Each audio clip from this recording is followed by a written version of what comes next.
على محمد وعلى آله وصحبه أجمعين. أما بعد، فإن أصدق الكلام كلام الله تعالى، وخير الهدي هدي محمد صلى الله عليه وسلم، وشر الأمور محدثاتها، وكل محدثة بدعة، وكل بدعة ضلالة، وكل ضلالة في النار. وبعد، مسلمانان خوشک و برا بەڕێزەکانم، سڵاو و ڕەحمەتی پەروەردگارتان لێبێت. برا خۆشەویستەکانم، خوشکە عزیزەکانم، ئاشکرایە لامان و شاراوە نییە کە هەموو کەسێک بە کافر و مسلمانیەوە خوای گەورە سروشتێکی وای پێداوە و طەبعێکی وای پێداوە کە هەمیشە حەزی بۆ جوانیەکانە، هەمیشە حەز دەکات و هەوڵ ئەدات و ئەگەڕێت و ئەیەوێت لەو شتانە نزیک بێتەوە کە جوانە و سەرسامیەتی و شتێکە دڵی ئارامەکاتەوە، تاکو ئەو جوانیە بێتەوە کاری دڵ ئارامبوون بۆی. بۆیە هەمیشە ئینسان بە شوێن جوانیەکاندا دەگەڕێت، هەوڵی زۆر ئەدات تاکو لە جێگەیەکدا شتێکی جوان بینێ و دڵی ئارام بێتەوە پێی. هەر بۆیە کاتێک کە بەهار دێت،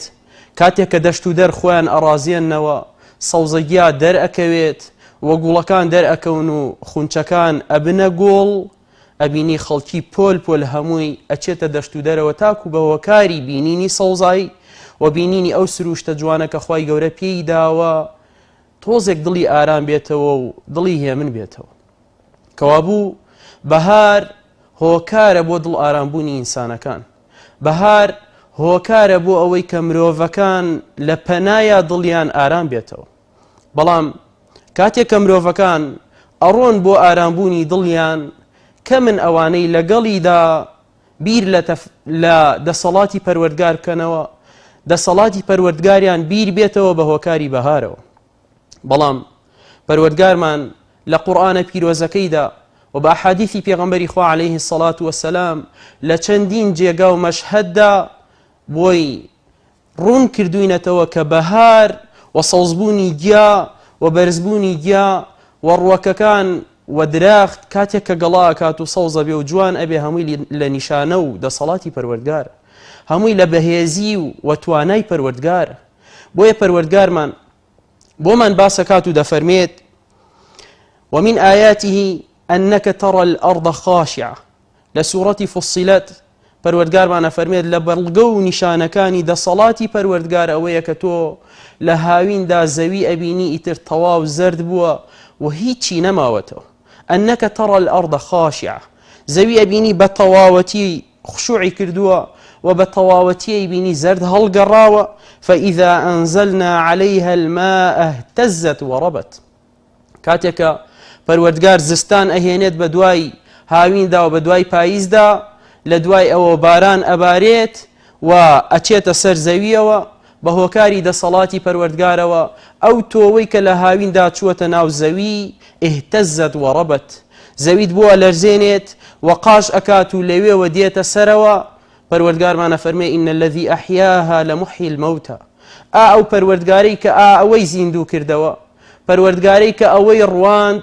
لە محیی الموتى، بە هەمان شێوە مرۆڤەکانی ژوا لێ ئەکات کە بیان مرێنێت و زیندویان بکاتەوە. إنه على كل شيء قدير. ئەو پەروەردگارە بەدەسەڵاتە بەسەر هەموو شتێکەوە.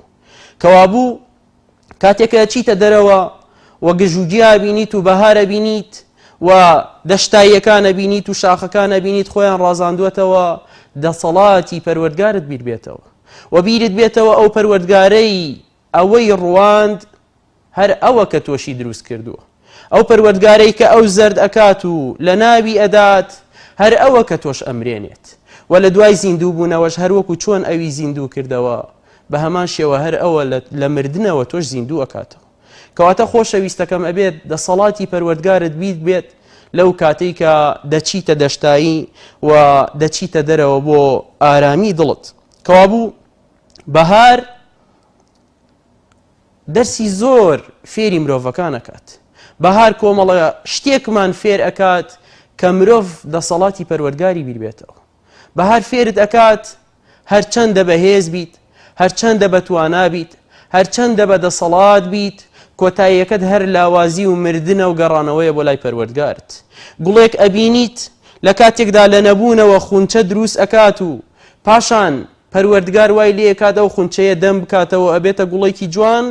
ماوەیەک بۆنێکی خۆشی هەیە و جوانی هەیە دوای ماوەیەک و چەند ڕۆژێک ئەبینی وردە گەڵاکانی ئەوەرێت و نامێنێت هەر ئەوەیە ساڵی داهات و دیسان پەروەردگار لە هەمان گوڵ خونچەت بۆ دروستەکاتەوە گوڵت بۆ دروستەکاتەوە بە هەمان شێوە تۆش هەرچەندە بەهێز بیت هەرچەندە بەتوانا بیت هەرچەندە بەدەسەڵات بیت هەرچەندە گەنج بیت و لاو بیت لە نەبوونەوە بوو پەروەردگار تۆی هێنایە ئەم دەسەڵاتە تۆی هێنایە ئەم جێگەیە و وردە تەمەن بەسەرتا تێپەڕێت و پیر ئەبیت و ئەمریت وەگەڕێیتەوە لای پەروەردگار و پەروەردگار سەر لە نوێ زیینوت دەکاتەوە بۆیە پێغەمبەری خوا عەلەیهی سەڵات وەسەلام فەرمێت جبریل هاتە لامەوە فەرمووی یا محەممەد عیش ما شئت فإنك ميت ئەی محەممەد چەندە پێت خۆشە صلی الله عليه وسلم بژی چەندە پێت خۆشە بژی 100 ساڵ 200 ساڵ 300 ساڵ فإنك ميت کۆتاییەکەی تۆ هەر مردنە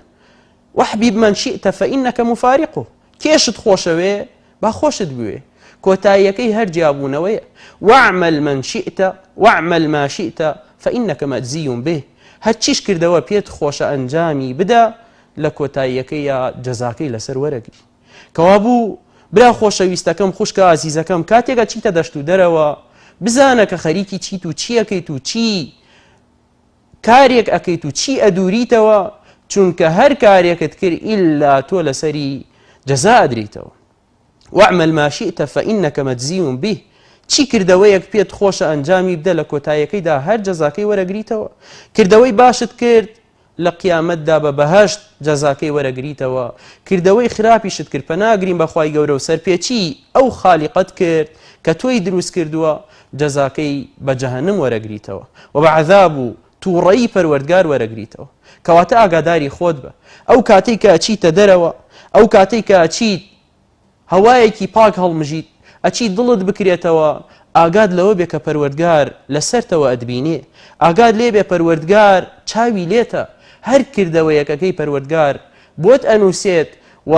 کاتیبەکانیش لەسەرتن و ئەینووسن و لە ڕۆژی قیامەتیشدا جەزای لەسەر وەرەگری کەوابوو برا خۆشەویستەکەم شوبهاندنی بەهار و سەوزبوونی گژوگیان نمونەیەکی جوانە بە شوبهاندنی مرۆڤەکان و پەروەردگاریشمان بە هەمان شێوە دەفەرمێت إنما مثل الحياة الدنيا كماء أنزلناه من السماء فاختلط به نبات الأرض مما يأكل الناس والأنعام نمونەی ژیانی دنیا هەر هەمووی لە مرۆڤەکان لە ئاژەڵ و حەیوانات لە گژوگیا هەر هەمووی وەک نمونەی ئەوەیە کە پەروەردگارمان بە دەسەڵاتی خۆی هەورەکان ئەهێنێت و باران دابەزێنێت و باران ئەبارێنێت بەسەریدا و بە هۆکاری ئەو بارانەوە کە تێکەڵ ئەبێت لەگەڵ تۆوەکان دێنە دەرەوە سەوزە بن و مرۆڤەکان لێ ئەخۆن و گیانەوەرانیش لێ ئەخۆن پاشان پەروەردگارمانە فەرمێت حتى إذا أخذت الأرض زخرفها وزينت تا ئەو کاتەی کە زەوی بە هۆکاری دەسەڵاتی پەروەردگارەوە بارانبارین بەسەریدا خۆی ئەڕازێنێتەوە و خۆی جوانەکە وظن أهلها أنهم قادرون عليها گەنمێکە فڵان کەس ناشتوێتی و ئیتر وەختی درێنەیەت و وازانێ ئیتر کاتی درێنەیەتی وظن أهلها أنهم قادرون عليها وازانێت ئیتر تەواو لە دەستی ناچێت أتاها أمرنا ليلا أو نهارا فجعلناها حصيدا كأن لم تغن بالأمس ڕۆژێک دێت ئەمری پەروەردگاری بۆ دێت جا شەو بێت یاخود ڕۆژ و پەروەردگار وای لێ ئەکات هەر نەبێت وەک ئەوەی کە دوورا بێتەوە كأن لم تغن بالأمس وای دوورێتەوە وەک ئەوەی دوێنێ هەر نەبوو بێ كذلك نفصل الآيات لقوم يتفكرون پەروەردگارمانە فەرمێت ئەم ئاەتە و بەڵگە و نیشانانەی کە پێمان داون و بۆتان ڕوونەکەینەوە بۆ خەڵکانێکن کە بیر بکەنەوە تێ بفکرێن بۆ خەڵکێکە کە ئەچێتە دەرەوە دەسەڵاتی پەروەردگاری بێتە بیر بۆ خەڵکێکە کە ئەچێتە دەرەوە لەگەڵ ئەوەی کە لەذەت لە جوانیەکانی سروشت ئەبینێت لەگەڵ ئەوەشدا دەسەڵاتی پەروەردگاری